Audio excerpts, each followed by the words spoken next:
अनि त्यो व्यक्तिलाई छनौट गर्नको लागि अनि जसले त्यो अन्तर्वार्ता लिइराखेको थियो, इन्टरभ्यू लिइराखेको थियो, अनि दुवैजनालाई, अरू सबैजना फेल भए तर दुईजनालाई, अनि दुईजनाले पालो बोलायो। तपाईँको एक्सपिरियन्स के हो? तपाईँ कहिलेदेखि काम गर्नु भएको? तपाईँ यो विधामा कतिको तपाईँ चाहिँ अनुभव गर्नु भएको छ? के सबै कुरा तपाईँलाई आउँछ? तपाईँको योग्यता के हो भनेर धेरै कुराहरू भनिसकेपछि अनि त्यो व्यक्तिको छेउमा चाहिँ 2-3वटा टुक्रा कागज फ्यालेको रहेछ। अनि इन्टरभ्यू सकियो। अनि सकिने बित्तिकै अब उसले चाहिँ त्यो त धेरै कुरामा एक्सपिरियन्स पनि रहेछ, तर त्यो चाहिँ प्र्याक्टिकल उसले गर्छ कि गर्दैन भनेर त्यो इन्टरभ्यू गर्ने व्यक्तिले चाहिँ जाँच लिएको रहेछ। तर उसले सबै कुरा चाहिँ भन्यो, तर उसको अगाडि केही कुरा राखिदिएको रहेछ जसको कारणले अफिस चाहिँ के रहेछ, पोर रहेछ। त्यो मान्छेले केही पनि गरेन। त्यसपछि तिमी जान सक्छौ भनेर पठायो। अर्को व्यक्ति आयो अनि उसलाई भने प्लिज म आउन सक्छु भनेर, कस्तो भद्र प्रकारले कि प्लिज म आउन सक्छु, आउनुहोस् अनि बस्नुहोस् भनेर भनेर क्या। अनि बस्नुभन्दा पहिला अगाडि के देख्यो थाहा छ? त्यसको वरिपरि भएको कागजहरू देखेछ अरे कि। त्यो कागजले देख्ने बित्तिकै त्यो चेयरमा नबसिकन त्यो मान्छेले त्यो कागजहरू टिप्यो अरे कि। टिपेर अनि बकेटमा हाल्यो। अनि त्यो मान्छेले इन्टरभ्यू नै लिएन अरे कि, केही पनि सोधेन उसलाई। वास्तवमा त्यो अघिको मान्छे धेरै पढेको छ, अनुभव पनि छ, तर त्योभन्दा पनि बेस्ट मान्छे चाहिँ को रहेछ, पछाडि आउने मान्छे रहेछ भन्ने कुरालाई जानेर सेलेक्ट गर्नुभयो। अनि उनलाई केही पनि नभनिकन तिमी पास भयो भनेर पठायो।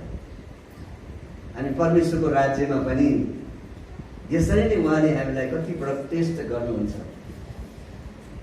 हाम्रो लोजीले भन्नुहुन्छ कि कोही कतै अन्धो मान्छे देख्यो भने है, अथवा डिजेबल पर्सनहरू है, अपाङ्ग भएको, शारीरिक अपाङ्गता अथवा विभिन्न प्रकारको अपाङ्गता देख्ने बित्तिकै उहाँले भन्नुहुन्छ, उहाँले मागिराखेको हुन्छ नि, उहाँले के भन्नुहुन्छ, ला मसँग चाहिँ केही छैन, मसँग केही छैन, तर भाइ तपाईँलाई परमेश्वरले प्रेम गर्नुहुन्छ भनेर भन्नुहुन्छ क्या। तपाईँलाई परमेश्वरले प्रेम गर्नुहुन्छ भनेर भन्नुहुन्छ। त्यो चाहिँ उहाँले के गर्नुभयो, सुसमाचार दिनुभएको रहेछ। तपाईँ मेरो जीवनमा पनि हामी हाम्रो घर परिवारमा बस्दै गर्दाखेरि हाम्रो नानी भर्खरै जन्मेको छ, मानौँ भर्खरै जन्मेको नानीलाई तपाईँ र मैले बिस्तारै बिस्तारै जब ऊ बढ्दै जान्छ उसलाई धेरै कुराहरू हामीले परिवर्तनका कुराहरू त्यहाँ चाहिँ हामीले सुरुमा उसलाई दुध खुवाउँथ्यो भने अब त्यसपछि अब लिटो खुवाउन सुरु गर्छौँ। त्यसपछि अझै खँदिलो कुरा, आजभोलि त एउटा चलन चल्ती आइसकेको छ, 6 महिना भएपछि खाना खुवाउनै पर्छ। कहाँबाट आयो यो चलन है? खुवाएन भने मान्छेले भन्न थाल्छ अझ ल क्रिस्चियनहरूले त के न्वारान पनि नगर्दो रहेछ क्या भनेर अर्को मान्छेले कुरा पनि काट्न थाल्छ। त्यसपछि त्यो नानी बढ्दै जान्छ, त्यसपछि बोल्न सुरु गर्छ। अनि बोल्न सुरु भएपछि 1 वर्ष पुगेपछि फेरि अर्को खाना खुवाउने काम गर्छौँ है। अब त्यो चाहिँ कदम बाई कदम गर्दै जान्छौँ। अनि अन्तमा त्यो नानी 3.5 वर्षको हुन्छ। त्यसपछि त्यो नानीलाई अब स्कुलतिर पठाउँछौँ। पहिलो पाठशाला चाहिँ उसको लागि परिवार नै हुन्छ। परिवारले त्यो छोरालाई जे सिकाएको छ त्यही नै गर्छ। मेरो छोराले त्यो बेलामा हाम्रो गाउँको मान्छेहरू कोही पनि यहाँ त्यति धेरै थिएनन्। अनि हामी चर्चमै बस्थ्यौँ कहीँ कतै। अनि पछि हाम्रो भाइ बहिनीहरू धेरै नै काठमाडौँ आउनुभयो, यता धेरै छौँ। अनि त्यहाँ मेरो छोरा भर्खरको 2.5-3 वर्षको थियो होला, भर्खर बोल्दै थियो। अनि उसले भन्थ्यो, अनि बुढो मान्छे आयो भने चाहिँ बाजे भन्ने रहेछ है। अनि जवान आएको छ भने तिनीहरूलाई अङ्कल भन्दो रहेछ। अनि त्यो दिदीबहिनीहरूलाई दाजुभाइलाई पनि त्यसरी भन्दो रहेछ। अनि तिमी उसलाई भने बाबु तिमीले चाहिँ किन बुढोलाई चाहिँ बाजे किन भनेको, अनि जवानलाई चाहिँ तिमीले किन अङ्कल भनेको, अनि बुढो भएपछि बाजे भन्नु पर्दैन र भनेर भन्थे क्या। अनि जवान भएपछि अङ्कल भन्नु पर्दैन भनेर भन्थे क्या। भन्नुपर्दा चाहिँ त्यो कुरा हामीले जे कुरा सिकायौँ त्यही सिक्ने रहेछ। मण्डलीभित्र पनि आज चाहिएको कुरा चाहिँ सायद तपाईँले मैले प्रभुलाई विश्वास गरेको धेरै वर्ष भयो होला, तर यदि हामीले सानोभन्दा सानो कुरालाई आज हामीले सिक्न सकेका छैनौँ भने, सिकेको कुरालाई हामीले व्यवहारमा गर्न सकेका छैनौँ भने त्यो चाहिँ त्यही भित्र है एउटा खियो खाएको जस्तै होइन, त्यो चाहिँ एउटा के भन्छ त्यो लुकाएर राखेको जस्तै भएर जानेछ। त्यसले कुनै पनि फरकपना ल्याउने छैन, त्यसले कुनै पनि अर्थ ल्याउने छैन, त्यसले कुनै पनि त्यसको चाहिँ एउटा वास्तविकता झल्काउन सक्ने छैन। त्यसै कारणले यो तपाईँ र म परिपक्व क्रिस्चियन अथवा अपरिपक्व क्रिस्चियन हुनका लागि परमेश्वरको वचनमा हामी कति धेरै गहिरिएका छौँ, परमेश्वरको वचनलाई कति धेरै हामीले मनन गर्दैछौँ। आज बिहान तपाईँ आउँदै गर्दा जवानहरू के प्रार्थना गरेर चर्चमा आउनुभयो? तपाईँको लागि प्रश्न। आमाहरू के तपाईँ आज साँच्चै प्रार्थना गरेर आउनुभयो? आज वचन जे आउँछ नि त्यो वचन चाहिँ मेरो लागि होस् भनेर। के बुवा आमाहरू साँच्चै तपाईँ र मैले चाहिँ प्रार्थना गरेर आज वचन बोल्ने व्यक्तिलाई परमेश्वर तपाईँको आत्माले चलाउनुहोस्, जुन वचन चाहिँ मेरो लागि एउटा यस्तो खालको एउटा आत्मिकी कुरा बोलोस् भनेर प्रार्थना गरेर आएका छौँ।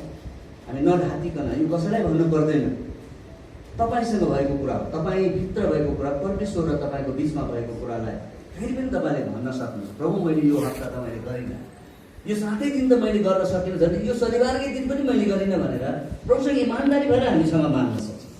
बाइबलमा के भनेको छ? हामीले जे कुरा माग्छौँ नि परमेश्वरले दिन्छु भनेर प्रतिज्ञा गर्नुभएको छ। यिर्मया 33:3 हेर्नुहोस् न, है, मलाई पुकार र म तँलाई जवाब दिनेछु, तैँले नजानेका गहिरा अनि गुप्त कुराहरू चाहिँ म दिनेछु भनेर उहाँले प्रतिज्ञा गर्नुभएको छ। अनि प्रतिज्ञा गरेको कुरा के तपाईँहरूले पाउन सक्दैनौ र? तर दुःखको समस्या के छ? दुःख अथवा समस्याको कुरा के छ भन्दाखेरि प्रभु तपाईँ र मसँग बोल्दै हुनुहुन्छ कि हुन्न भन्ने कुराको एउटा समस्या छ। यदि प्रभु बोल्दै हुनुहुन्छ भने तपाईँहरू म सुन्दै गरेका छौँ कि छैनौँ भन्ने समस्याको कुरा हो। यदि प्रभुले बोलेको कुरा सुन्दैछौँ अनि सुनेको कुरा चाहिँ हामीले अब प्रभुमा रहेर घोषणा गर्दैछौँ भने त्यो चाहिँ तपाईँहरूले दाबी गरेको कारण त्यो कुरा हाम्रो जीवनमा भएरै जान्छ। त्यो बाबुले भन्दै थियो मलाई त चट्याङले नै लान्छ होला। चट्याङ जब त्यो पर्थ्यो नि, है, बिजुली जस्तो चमक हुन्थ्यो अनि चाहिँ डराउँथ्यो, घरभित्र पस्थ्यो अरे। पहिल्यैदेखि त्यो भन्थ्यो, जवान भाइ बाबुहरूले भन्दै हुन्थ्यो। अनि आखिरमा लग्यो केले? चट्याङले नै लग्यो। यो डरको हाबी चाहिँ नि बाइबलमा अयुबको जीवनमा डरले हाबी लिएको छ। उसको जीवनमा डरको आत्माले काम गरेको छ। एकपछि अर्को घटना, एकपछि अर्को घटना, एकपछि अर्को घटना, अनि एकपछि अर्को घटनाले उसको जीवनमा डर र त्रास ल्याएर अन्तमा चाहिँ एउटा के हुन्छ, पुरा जीवनै पुरै नाङ्गो शरीर बनाएर चाहिँ चाहिँ एउटा डरलाग्दो बिमारले चाहिँ ग्रसित भइराखेको छ। तर पनि उसले एउटा कुरा चाहिँ मजाकको कुरा चाहिँ उसले भन्दैछ, परमेश्वर तपाईँले दिनुभयो, तपाईँले नै लानुभयो। यो विश्वासमा अडी चाहिँ बनेको हामी पाउँछौँ। अनि यो अयुबको जीवनले हेर्दाखेरि अयुब चाहिँ वास्तवमा परिपक्व क्रिस्चियन हो कि अपरिपक्व क्रिस्चियन हो, त्यो तपाईँलाई मैले मेजरमेन्ट गर्न सक्छ। अनि अर्को कुरा चाहिँ हामीले यो मत्ती 5 अध्यायको 5 अध्यायभन्दा अगाडि चाहिँ 1 कोरिन्थी 3 अध्यायको वचनको खण्डलाई म पढ्न चाहन्छु। यहाँ यसरी लेखेको छ, कोरिन्थीको मण्डलीमा एउटा समस्या थियो। पावलले जति सिकाए पनि सिकेनन्, है, जति सिकाए पनि उनीहरूले नसिकेपछि पावलले अन्तमा कर लागेर, है, लेखेको वचन यहाँ मण्डलीमा विभाजन भनेर लेखेको छ। भाइ हो, तिमीहरूसँग बोल्दा आत्मिक जनहरूसँग बोले जस्तै म बोल्न सकिनँ, तर सांसारिक मानिस जस्तै दुधे बालकसँग, ख्रिस्टमा दुधे बालकसँग बोले जस्तै म बोल्न सके। मैले तिमीहरूलाई दुधै खुवाएँ, खदिलो पदार्थ होइन, किनकि तिमीहरू त्यसको निम्ति तयार थिएनौ, अझ पनि छैनौ। तिमीहरू अझै सांसारिक नै छौ, किनकि जब तिमीहरूको बिचमा दाहा र कलह छ त के तिमीहरू सांसारिक चालमा चल्ने साधारण मानिस जस्ता भएनौ र? किनकि एउटाले पावलको भन्दैछ, अर्कोले म चाहिँ अपोलोसको भन्दैछ भने सांसारिक मानिस जस्तो भएनौ र? अपोलोस चाहिँ को हो? पावल चाहिँ को हो? प्रभुले हरेकलाई खटाउनु भए अनुसार सेवकहरू मात्र हुन्, होइन र? जसद्वारा तिमीहरूले विश्वास गरेका छौ। मैले रोपे, अपोलोसले पानी हाले, तर परमेश्वरले नै बढाउनु भयो। यसकारण रोप्ने केही होइन, न पानी हाल्ने केही हो, तर परमेश्वर मात्र जसले वृद्धि दिनुहुन्छ। रोप्ने र पानी हाल्ने एकै समान हुन्, हरेकले आफ्नो आफ्नै मेहनत अनुसार आफ्नो ज्याला पाउनेछ। किनकि हामी परमेश्वरका सहकर्मी हौ र तिमीहरू चाहिँ परमेश्वरका खेत हौ र परमेश्वरका भवन हौ। परमेश्वरको वचन पढाइमा प्रभुले हामीलाई प्रशस्त मात्रामा आशिष गरौँ। यो एउटा यो वचनको खण्डबाट यो हामी एकदमै पद बाई पद, है, पद हामी छिचोड्ने छैनौँ, तर यो भित्र भएको केही कुराहरूलाई हामी यसको भित्र भएको रहस्यका कुराहरूलाई हामीले हेर्नेछौँ। यो वचनको खण्डबाट हामीले मेजरमेन्ट गर्न सक्छौँ। कोही व्यक्ति बिमारी भयो भनेदेखि हामी थर्मोमिटरले नाप्छौँ, थर्मोमिटरले नाप्दै गर्दाखेरि 103.4 जति ज्वरो भयो भने चाहिँ अब मान्छेलाई समस्या हुन थाल्छ। अस्ति हाम्रो दिदी दाजुले उहाँले लेख्न मिस्टेक गर्नु भएको रहेछ, मलाई ठ्याक्कै सम्झना। उहाँले के भन्नु भने मेरो छोरी सारालाई 204 डिग्री ज्वरो आएको छ भनेर लेख्नु। अचम्मै मानेन पनि, यो 204 भएको मान्छे त बाँच्दैन होला त हो। तपाईँले हेर्नु भएको थियो मेसेजमा। अनि उहाँले गल्तीले मिस्टेकले 102 अथवा 104 लेख्नु पर्ने, उहाँले 204 लेखिदिनु भयो। त्यो चाहिँ उहाँले जानेर लेखेको होइन, उहाँले लेख्दै गर्दा टाइप मिस्टेक भएको। अनि त्यो ज्वरो नाप्ने थर्मोमिटरले ज्वरो कति छ भन्ने कुरा थाहा हुन्छ। ब्लड चेकअप गर्दाखेरि ब्लडमा के कुराहरू छन् भन्ने कुराको जाँच पडताल हुन्छ। तब अनि यो रगतमा यो भएको छ, यो रगतमा त्यो भएको छ भन्ने कुरा पत्ता लगाइन्छ। अनि बिमारी व्यक्तिको जे रोग छ त्यो पत्ता लगाउनका लागि चाहिँ जे कुराको हामीले चाहिँ अब रगत दिन्छौँ अथवा एक्सरे गर्छौँ अथवा हामीले ज्वरो नाप्छौँ, त्यसको रिजल्ट हामी पाउँछौँ। हाम्रो आत्मिक जीवनमा पनि यस्तै हो है। हाम्रो आत्मिक जीवनमा पनि धेरै प्रकारको यो मेजरमेन्ट गर्दै गर्दाखेरि, हाम्रो नापतोल गर्दै गर्दाखेरि त्यसको चाहिँ रिपोर्टहरूले आउँदै गर्दाखेरि कतिवटा कुरा चाहिँ ठिक प्रकारको नतिजाहरू आइराखेको हुँदैन। अप एन्ड डाउन भन्छ होइन कि तल कि माथि, रेसियो चाहिँ घट्ने बढ्ने भइराखेको हुन्छ। अनि जब घट्ने र बढ्ने अवस्था घटिरहन्छ यसले चाहिँ तपाईँले मेरो जीवनमा त्यति राम्रो प्रकारको रिजल्ट मानिँदैन। हाम्रो आमा चाहिँ उहाँलाई डक्टरले हामीलाई उहाँले सल्लाह दिनुभयो, तपाईँको आमालाई एकदम गाह्रो भयो। अब कि दुईवटा कन्डिसन हुन्छ, एउटा चाहिँ तपाईँले अगाडि भेन्टिलेसनमा राखेर अनि मोनिटरमा राखेर हामी तपाईँको आमालाई हामी उपचार गर्छौँ भन्नुभयो। अनि फेरि सम्झिहालेँ है आज यो कुरा गर्दै गर्दाखेरि। अनि त्यसपछि सल्लाह गर्नुहोस् कि तपाईँहरू अब सिधै अब अल्काटुमा लानुहोस्, त्यहाँ लगेपछि सबै उनीहरूले हेर्छन्। अनि हामीलाई चाहिँ के लाग्यो भने होइन नलाने डाक्टर साहब नलाने, यहीँ नि हाम्रो आमालाई चाहिँ हाम्रै अगाडि मोनिटर राखिदिनुहोस्, त्यसले तपाईँले उपचार गर्नुहोस् भन्नुभयो। यस्तो डरलाग्दो हुँदो रहेछ कि त्यो सँगै मोनिटर अगाडि हामी हेर्दै गर्दाखेरि त्यो अक्सिजनको मात्रा जब घट्छ नि मान्छेलाई यति साह्रो पीडा हुँदो रहेछ कि त्यो त हामीले हेर्नै सक्दैनौँ। एकदम म त मुटुको बिमारी मान्छे है, कसरी त्यो हेऱ्यो होला, आँखा चिम्लेर है बसिरहेको छु। त्यो आमाको त्यो धड्कन, मुटुको धड्कन चाहिँ मुटुको हार्टबिट यति साह्रो चलिराखेको छ। त्यो कुखुरालाई चाहिँ त्यो घाँटी छिनालेपछि त्यो अलिकति मात्रै बाँकी रहन्छ, त छिनालेर भ्यालेपछि त्यो हुन्छ नि त्यस्तो खालको एउटा छटपटाहट के त्यस्तो हुँदो रहेछ। अनि हामीले सहनै सकेनौँ। अनि अन्तमा डक्टरलाई, डक्टर साहब हामी सहन सक्दैनौँ, त्यसो भए अब के गर्नुहुन्छ, लानुहुन्छ। अनि त्यसपछि हामीले हस्पिटल अल्काटुमा लिएर आयौँ। उहाँले भन्नुभयो अल्काटुमा चाहिँ तपाईँको खर्च यति लाग्छ भन्नुभयो है, तपाईँले 35 देखि 40 हजार दिन पर डे तपाईँले तिर्नुपर्छ, अरू औषधि मेडिकल खर्च त बेग्लै हो भन्नुभयो।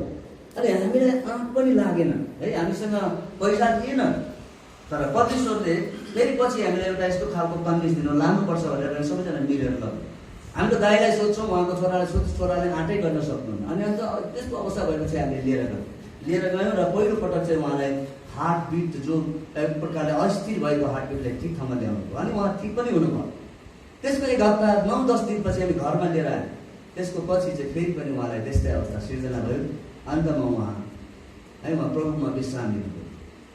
जब त्यो पहिलोपटक त्यो हार्टबिट अथवा उहाँ मोनिटरमा हामी हेर्दै थियौँ अनि उहाँको अवस्था एकदमै नाजुक भएपछि अनि म त के गरौँ अब उहाँले प्रभुलाई भर्खरै विश्वास गर्नुभएको छ। अनि तुरुन्तको तुरुन्त अनि पानीको छिर्काउ बत्तिसमा गऱ्यौँ आमालाई। अनि हाम्रो लागि एउटा खुसीको कुरा पनि भयो, प्रभु धन्यवाद, एउटा काम चाहिँ हामीले गर्न पाएनौँ। अनि यो हाम्रो आत्मिक जीवनको मेजरमेन्टहरू, हाम्रो आत्मिक जीवनको अवस्था पनि कहिले कहिले त्यस्तै भएर जान्छ। त्यो कारणले गर्दा क्रिस्चियन जीवनमा चाहिँ यो धेरै कुराहरू उतार चढावको जिन्दगी चाहिँ हामीले जिइराखेका हुन्छौँ।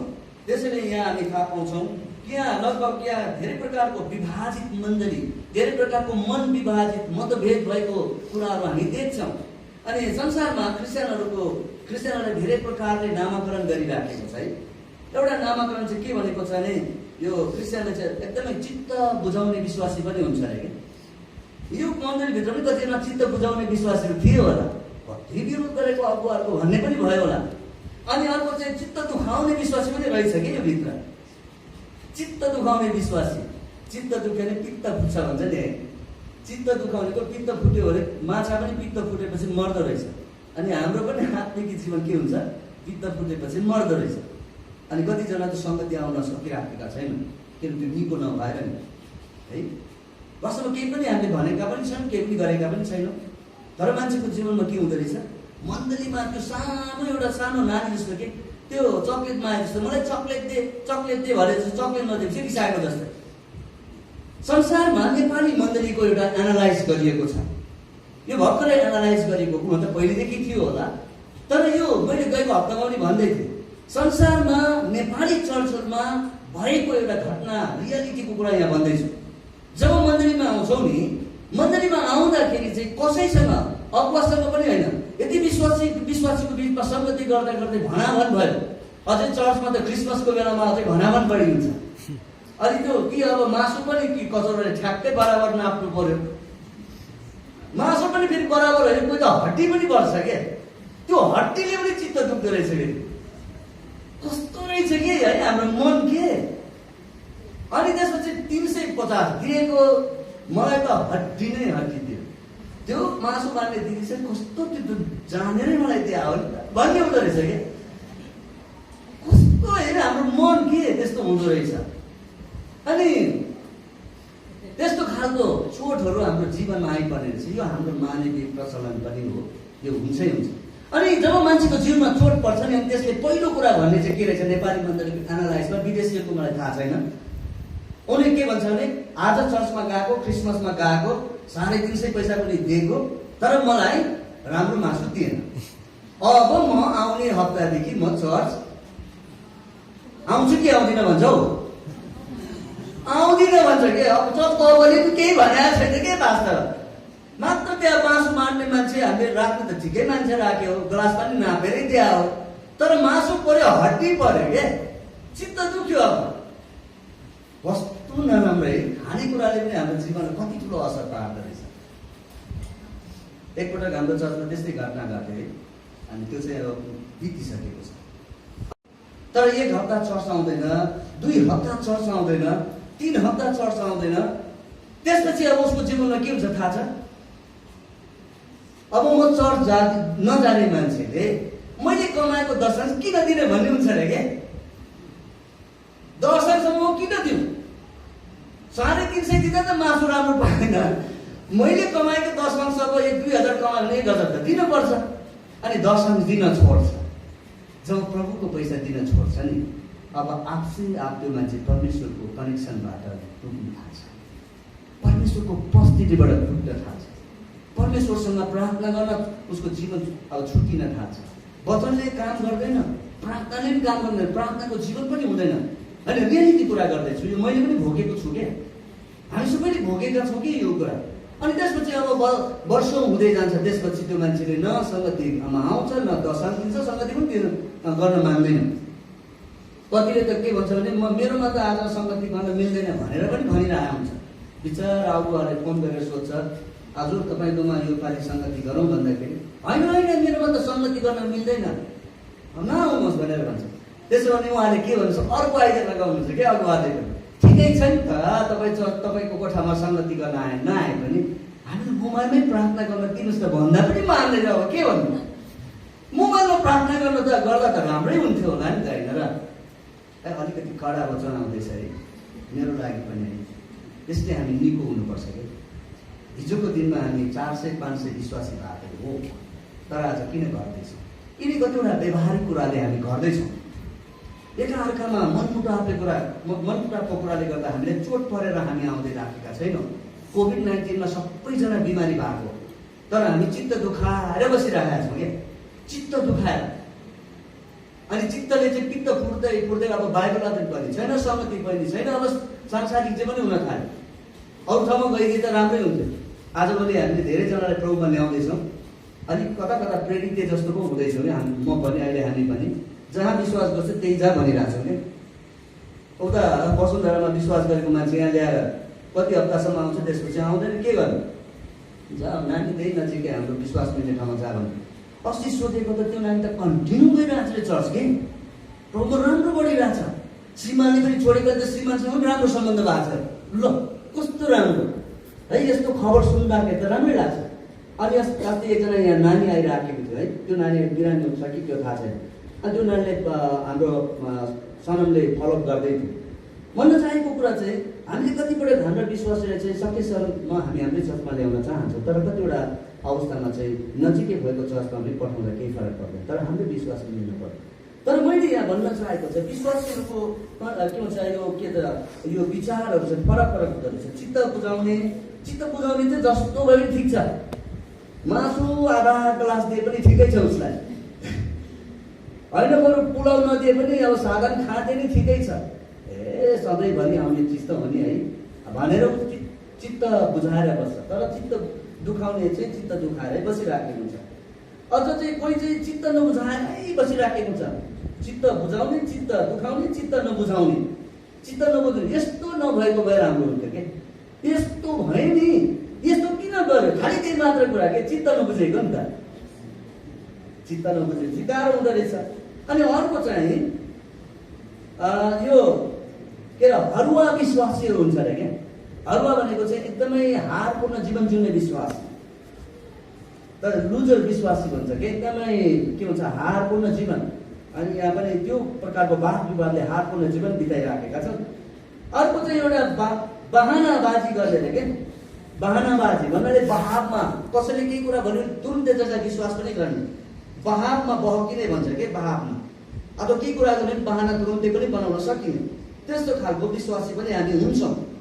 अनि अर्को कुरा चाहिँ प्रभुले चाहनुभएको विश्वासी चाहिँ वास्तवमा अलौकिक विश्वासमा सधैँ विजय जीवन जिउने विश्वासी आज परमेश्वरले खोजिरहनु भएको छ। अनि यहाँ एकअर्कामा विभाजन हुँदाखेरि तिमी चाहिँ प्रसुन प्रेरित मण्डलीको विश्वासी होइन, अनि फलाना चाहिँ पर कलङ्कीको विश्वासी होइन, अनि सबै प्रकारको एउटा विभाजित आत्माहरूले मण्डलीभित्र काम गर्दाखेरि मण्डली चाहिँ छत्ताछुल्लो भइराखेको छ।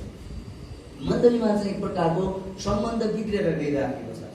अनि पावलले वास्तवमा यिनै कुरालाई विचार गरेर भन्दैछ, हेर्नुहोस् न, होइन प्रभु बाँडिनु भएको छैन, अपोलोसको भनेर भनेको छैन प्रभुले, अनि मेरै पनि भनेको छैन पावलले भन्दछ, होइन। अनि प्रभुले चाहिँ हामीलाई संसारमा रहँदाखेरि सेवकाई गर्ने सेवकहरू खटाउनु भएको छ। मैले भयो भने सायद आउने हप्तादेखि मैले सेवकाई के हो भन्ने विषयमा 2वटा पाठ मैले अहिलेसम्म वचन बाँडेको छु, तयारी गरेर राखेको छु। सेवकाई चाहिँ के हो त? अघि मैले सुरुमै भने सेवकाई चाहिँ के भन्छ अरे सुसमाचार मात्रै सुनाउनु सेवकाई होइन, तपाईँले गर्दै गरेको व्यवसाय पनि सेवकाई हो। हाम्रो भगत दाइले एकपल्ट भन्दै हुन्थ्यो कि ओ मैले त कहीँ सुसमाचारै सुनाउन जान पाएन नि।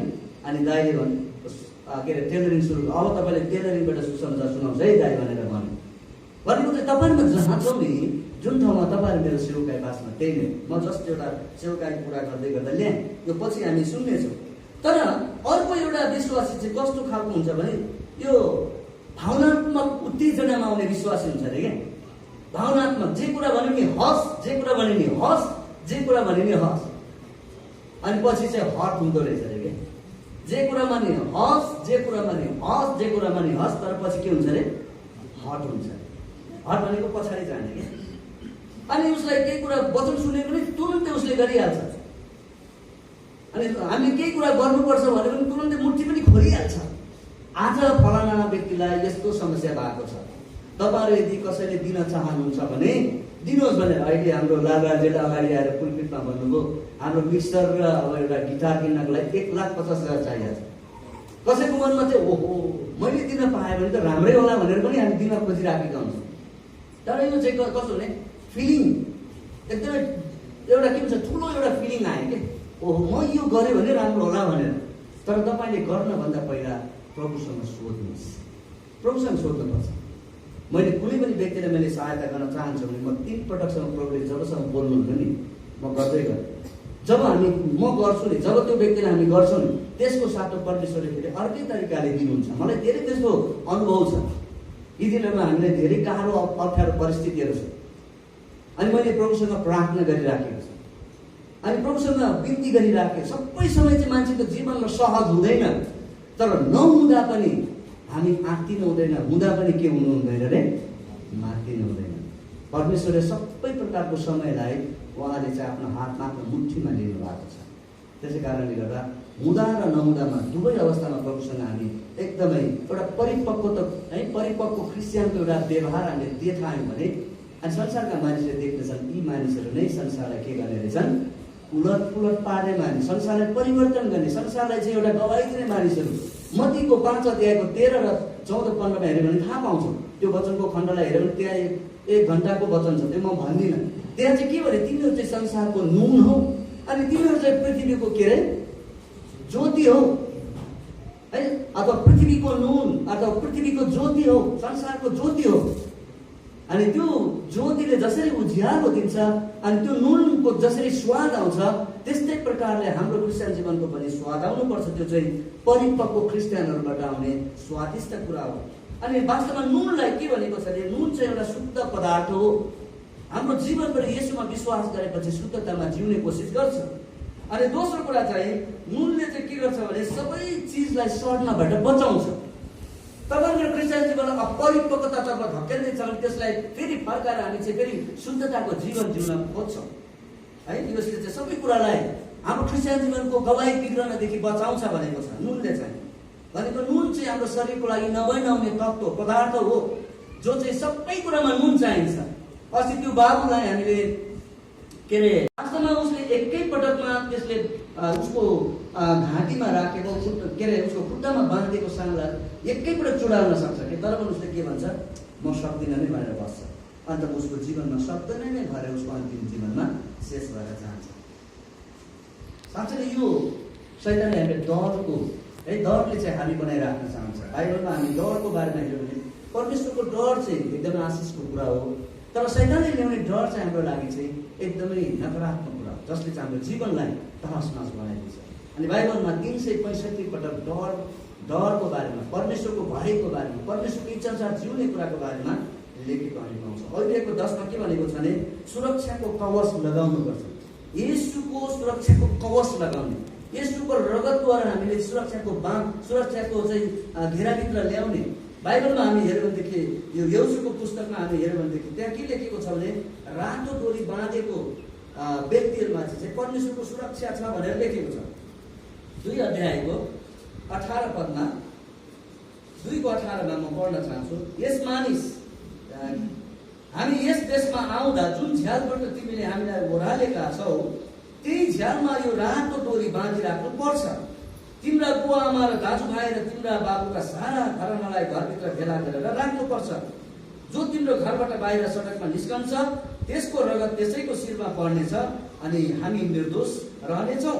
अनि जो तिमीसँग यस घरमा रहनेछ त्यसमाथि कसैको हात पर्यो भने त्यसको रगत हाम्रो शिरमा पर्नेछ। हेर्नुहोस् न, यो राहाब वेश्याले ती जासुसीहरूलाई सुरक्षा गरेको कारणले त्यस्तो प्रतिज्ञा आएको छ। तपाईँ र मेरो जीवनमा परमेश्वरको सुरक्षा भएको कारणले तपाईँ मेरो जीवनमा पनि प्रतिज्ञा आएको छ। प्रतिज्ञा चाहिँ के त? येशूको रगतद्वारा तपाईँहरूमा सुरक्षित छौँ। आमेन।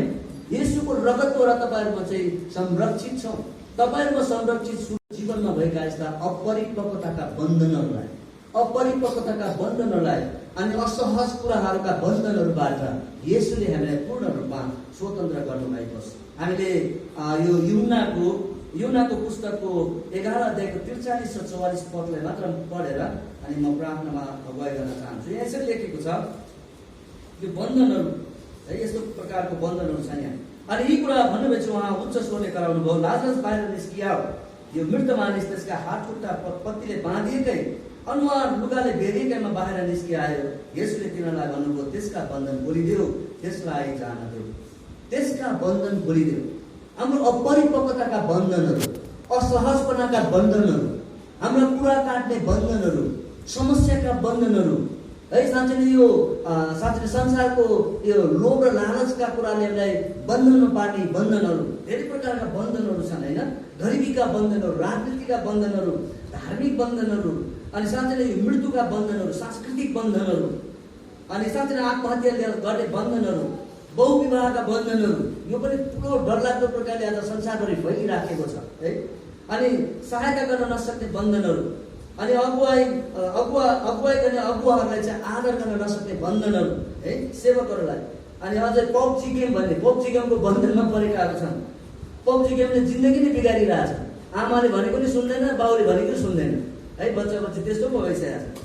अनि त्यसपछि अर्को चाहिँ मदवालाको बन्धनहरू है, अनि झुट बोल्ने बन्धनहरू, ऋणको बन्धनहरू। यो ऋणको बन्धन पनि हाम्रो लागि ठुलो समस्या छ अहिले है। अनि युथहरूको बिचमा भएका समस्याहरू, बुवाआमाको बिचमा भएका समस्याहरू, छोराछोरीको बिचमा भएका समस्याहरू, अहिले त मोङ्की पक्सको समस्या पनि भइराखेको छ है। धेरै प्रकारको बिमारहरू बढिराखेको छ। अनि यी सबै कुरालाई चाहिँ हामीले प्रभुबाट पाएको विश्वासद्वारा अनि प्रार्थनाद्वारा अनि घोषणाद्वारा सबै कुराबाट हामीले छुटकारा पाउन सकियोस् भनेर हामीले प्रभुसँग प्रार्थना गरौँ। पेलिगन चरा चाहिँ एकदमै शक्तिशाली, ऊ चाहिँ नामोट है, नामोट शक्तिशाली चरा रहेछ, जसलाई चाहिँ के भन्छ यो अफ्रिकाको एउटा विभिन्न देशहरूमा रहँदै गरेको चराहरूलाई चाहिँ ट्रेनिङ गराइँदो रहेछ। अनि ट्रेनिङ गराएपछि उनीहरूलाई के सिकाउँदो रहेछ, माछा कसरी समात्नु पर्छ भनेर सिकाउँदो रहेछ। नभए उनीहरूलाई ट्रेनिङ प्राप्त भएपछि माछालाई चाहिँ उनीहरूले गएर जिउँदो माछालाई समात्छ। तपाईँ र म चाहिँ परमेश्वरका सेवक सेविकाहरू, परमेश्वरका छोराछोरीहरू, हामी परिपक्वतामा भएको जीवन हामी जिउँछौँ भनेदेखि पेलिगन चरा जस्तै ट्रेनिङ प्राप्त भएका व्यक्तिहरू सुसमाचार सुनाउनको लागि हामी तयारी है, मानिसहरूलाई प्रभुको वचनको बारेमा सिकाउनको लागि तयारी, उत्साह दिने कुरामा तयारी, सबै कुरामा हामी तयारी भइराखेका हुन्छौँ। यसै कारणले गर्दा प्रभुले आज हामीलाई सानो विचार भएको विश्वासी, सानो चित्त भएको विश्वासी होइन। हाम्रो एकजना पास्टर दाइरा जहिले पनि मान्छेले भन्थे कि, अर्को एकजना पास्टरले भनेको कुरा याद छ, अगाडिलाई थाहा छ त्यो कुरा, तपाईँको मन चाहिँ भङ्गेरा चराको जस्तो मुटु रहेछ है भनेर भन्नुभयो कि। भङ्गेरा चराको मुटु कत्रो हुन्छ मलाई थाहा छैन, हेर्न पाएको छैन, एकपल्ट समात्नु पर्ला जस्तो छ, कति सानो हुन्छ त है। उहाँले भन्नुभयो, दाइ तपाईँ जस्तो मान्छे ठुलो विचार लिएर जिउनु पर्ने मान्छे, तर आज तपाईँ चाहिँ सानो भङ्गेराको मुटु लिएर जिइराख्नु भएको छ, त्यो चाहिँ जिन्दगी राम्रो होइन दाइ भनेर भन्नु। तर परमेश्वरले आज त्यो भङ्गेराको मुटुलाई चाहिँ सायद बढाउँदै आज परमेश्वरले हाम्रो जातिहरूको माझमा, हाम्रो मानिसहरूको माझमा ठुलो सेवाई गर्ने हृदय परमेश्वरले तयारी गर्नुभएको छ। आमेन। आउनुहोस् हामी प्रभुसँग प्रार्थना गरौँ। हामी सबैजना उठौँ र प्रभुसँग प्रार्थना गरौँ।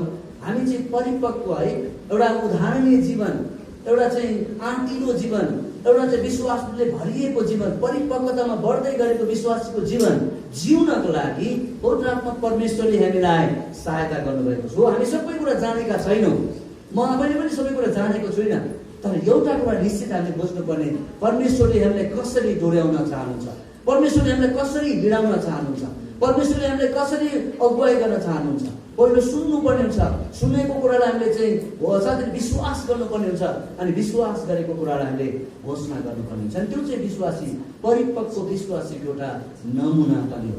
आउनुहोस् हामी सबैजना मिलेर हामी प्रार्थना गरौँ। प्रभु हामी तपाईँ परमेश्वर